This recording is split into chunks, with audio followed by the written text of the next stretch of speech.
Greetings, beautiful people. My name is Simon Javan Okelo. I am the host of Madaraka Festival podcast and also the CEO and founder of Madaraka Festival.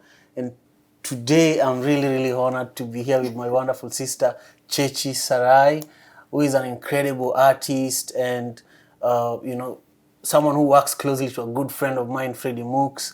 How are you doing? I'm fabulous. How are you, Simon? I'm doing great. I love your outfit. Thank you. And I also want to let you know that you're the only lady that I've interviewed throughout my time being on the sidelines of the Grammy. And I want to just say thank you for representing all the ladies out there, Yeah, it's my pleasure. Thank you. Yeah. We are literally behind Crypto Arena where the Grammys were held last night. And before we started recording, we spoke a little bit about it. How does it feel that we are here right now? One of the things I've been thinking about is that there are millions of African artists around the world who their dream is just to even be in LA, leave alone the Grammys. Yeah. But us, we have this privilege of actually touching and feeling and being there, Yeah. How does that feel for you? It feels incredible to be here in LA, and it's definitely a reminder that it's a really special thing to be here and to be, just pursuing your dreams. Everyone has not had the opportunity to do so. So I feel really blessed. Yeah. And I was definitely inspired by many performers who were at the Grammys yesterday. Yeah. I want us to come back to this conversation, but this part of the Grammys, I want us to even go deeper in a little bit. Yeah. But for now, I want you to take us back, when you're 5, 10. Yeah. Share with us some of the smells, the sounds, the food that inspired who you are today as an artist. Okay, man. Let's go back to Pontiac when I was, I'll say 5 or 6. Probably snacking on some homemade fries that, from mommy, and dreaming about being a star, not knowing I would ever live in California. Yeah. And actually probably saying I would never live in California because of earthquakes. Yeah. I see myself playing my keyboard and, just making up songs and learning songs. Yeah. For whatever reason, I was so hooked on this Toni Braxton song. What was it called? Spanish Guitar. Yeah. It's a song I used to sing when I could find some privacy and just practice my voice because I wasn't ready for everyone to hear me practicing belting yet. Yeah. And that was just a time when this music thing was just a dream. Yeah. Yeah. Wow. And, now it's not a dream anymore. It's not a dream. It's a reality. It's a reality. Job. Yeah, it's a job. But also, you've been to one of the most sought after stages when it comes to singing, Yeah. The voice, voice. Speak about that for a moment. Like, how did you end up there? Definitely. I have to shout out the Voice family, first of all. Everyone on the team who took care of me. I love you guys. Thank you guys so much. The Voice was a life-changing experience. Yeah. I am so blessed to just be a part of the family now. It's definitely an intense experience. Yeah. Especially just trying to get past the first episode of The Blinds, There's so much, I don't even want to say the word pressure because you're excited, but there is a ton of pressure because you want to get to the next episode and everyone knows like The Blinds, that's like, those are usually the videos that go viral. And it's culturally, it's like one of the most exciting times I would say of the show. And then the end. Right. So I was really blessed that I got to sing a song that I love and that I've been singing for a long time. And I made some lifelong friends as well. I love that. Yeah. If it was me who was on The Voice, I would probably, my ego would be so inflated. I would probably, I don't even know if I would ever work with anybody who has not been to a platform like that. But it seems like you're so humble and, you are still putting in the work, Where does that humility come from? two Nigerian parents Okay. who didn't want you to do music in the first place. Yeah. But also too, I would say I'm an overachiever. So Yeah.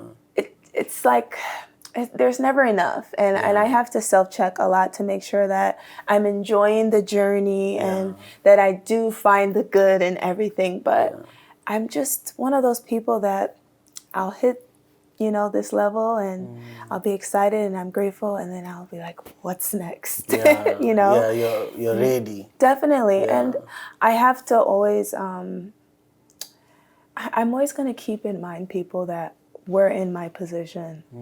I was Chechi Sarai before The Voice, respectfully. They blessed me, but there was so much that I had done and so much work that I had put in. So if I see talent that I could help and influence just from my experience, I will always run. I'll run to that opportunity because, to be on the other side and to see someone who needed help like I did, I can't look past that. I love that. Thank love you. that. Now, when you look at your career as an artist, Yeah. I'm sure there's one song that still excites you today. Talk about that. Oh, asking me about songs is so hard because I just love so many things. Yeah. Okay. Your song, like one of your own projects that you feel like if I stopped singing today, this would be something I would share with my granddaughter or grandson, Hard. Honestly, I'm not even trying to hype up my album or what I'm working on, but the music that I'm working on right now is so incredible to me. Let's talk about so that. special. I can't really pick one. That's why it's so hard.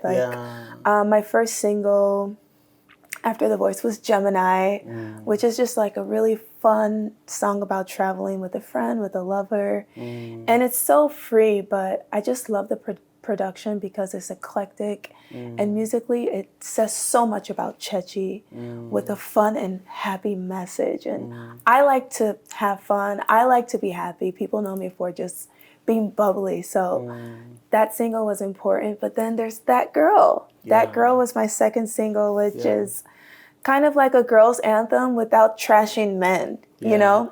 There was a season when it was kind of forget about the guys, but it's just an innocent kind of thing, like a woman's anthem. Yeah. So I don't know. And then I have to mention Backpack, which is my latest single, and it's about young Chechi from Pontiac, just talking about how it started. So I'm sorry, I cannot pick one song, but the music that I'm making right now, I know it's going to be a game changer for me, and a lot of people will feel it. I've been vulnerable and as open as possible. Yeah. When is the new album out? Oh, are you not supposed to speak about that here? You could, Soon. Extremely soon. You guys will have to follow me on Instagram and follow both of us to stay tuned, right? Okay. Well, you live in LA, and recently we had all the LA, wildfires that impacted most likely a lot of people that you know. Yeah. And then we were at the Grammys, and almost the entire show was about supporting people that were impacted by the wildfires. Speak about the wildfires, speak about how you feel about the Grammy actually dedicating so much resources towards mitigating the situation. Yeah, the wildfires were definitely devastating, and I do have friends that were affected by it, whether they had to evacuate or they lost their homes completely. My heart just goes out to everyone who lost in any way, shape, or form, because being an artist and just constantly being on the go, you kind of make your home a haven, even those who didn't have a full studio. It's like after all the glitz and glam, you come home and that's like your safe haven. So I just, my heart goes out to everyone, but I loved what I saw at the Grammys. I mean, they raised, I want to say I heard 7 million. Well, that was just the people who were online on TV. So I think it's at least 15 million because those big corporations were also giving at the event, and everybody else gave. So I really think, the Grammys did a good job. They did an excellent job. Actually, I want to point out too how they were promoting the different businesses. That was really good. That's insane exposure. So yeah, that was awesome. Yeah, primetime TV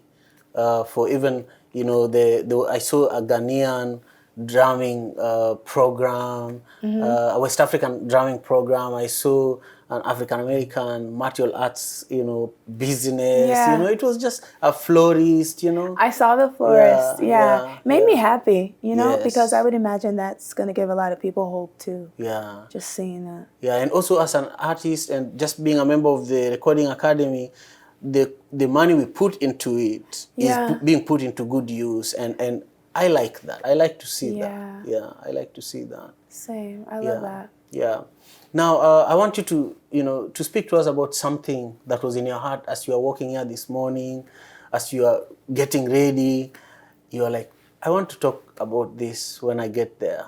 When I finally meet Simon, I want to speak about this. Even if he does not ask me, I want to say this. Man, I have to say, I was so inspired by the performances from the Grammys yesterday. Yeah. And I just can't stop thinking about my show for my album and what the tour is going to look like. Yeah. And for the last year, I kept saying stage is such a lost art, and I can't say that anymore based on what I saw yesterday. Yeah. I mean, phenomenal performances. And Dochi's performance was really good. Dochi is, she's something special. You know, yesterday is when I knew her for the first time. Really? Yeah, so I think, forgive me for not being so exposed in that regard, but she blew me away. She blew me away. I was like, wow, this is what I've been looking for in rap music, you know? Yeah, she brings that, you know, militancy, you know, if I may call it that. I just loved it. She's really special. And I also saw Shabuzi, you know. I was rooting for him. Of course, I think he won multiple Grammys based on, you know, Beyonce's win. Oh, yeah, because he was, you know, in Beyonce's album. But just seeing him on stage made me feel like, you know, second day in a row, there's an African on stage, you know, which is something that has been rare for years when it comes to the Grammys. I love to see it, and I'm just like, okay. Yeah, I'll be up there too. Yeah, one day it's coming. I'll be up there, and we'll be there to cheer you on. I'd love that. Yeah, now look at that camera and share with everybody your social media handles and how they can stay in touch with you. Yes, please follow me on Instagram at Chechi Sarai. That's ChechiSarai. You can also follow me on TikTok, YouTube, SoundCloud, Facebook, Spotify, anything online. Just type in ChechiSarai.